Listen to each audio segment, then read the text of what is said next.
Assalamualaikum warahmatullahi wabarakatuh. Perkenalkan, nama saya Rahmawati Putri dari kelas 12 MIPA 4. Di sini saya akan menjelaskan perbedaan antara teks kritik dan teks esai. Pertama, saya akan menjelaskan pengertian dari teks kritik dan teks esai itu sendiri.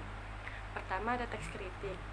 Teks kritik adalah teks yang berisi penilaian terhadap suatu karya secara objektif, baik kelemahan maupun kelebihannya, dan disertai dengan data-data pendukung, baik sinopsis, alasan logis, dan teori-teori yang mendukung. Selanjutnya ada teks esai, berisi tentang kajian suatu objek atau fenomena yang berdasarkan sudut pandang pribadi penulisnya dan bersifat subjektif dan disajikan dengan gaya bahasa khas penulisnya. Selanjutnya yaitu perbandingan antara teks kritik dan esai. Perbandingan antara teks kritik dan esai dibagi menjadi dua, yaitu berdasarkan pengetahuan yang disajikan dan pandangan penulisnya. Yang pertama, berdasarkan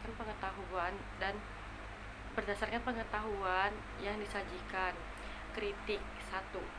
Penilaian terhadap karya dilakukan secara objektif dan disertai data dan alasan yang logis. 2. Penilaian seringkali menggunakan kajian teori. 3. Pembahasan terhadap karya secara utuh dan menyeluruh.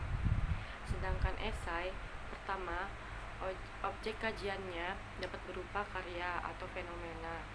Yang kedua, tidak ada ringkasan atau sinopsis dari karya tersebut. Yang ketiga, tidak selalu membutuhkan data.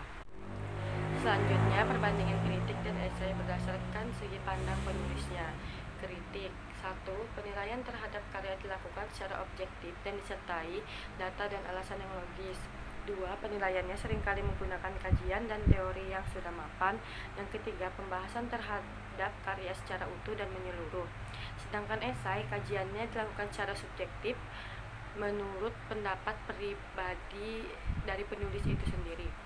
2. Jarang atau hampir tidak ada yang mencantumkan kajian teori. Yang ketiga, objek fenomena yang dikaji tidak dibahas menyeluruh, tetapi hanya pada hal yang menarik menurut pandangan dari penulisnya. Sekian dari saya. Wassalamualaikum warahmatullahi wabarakatuh.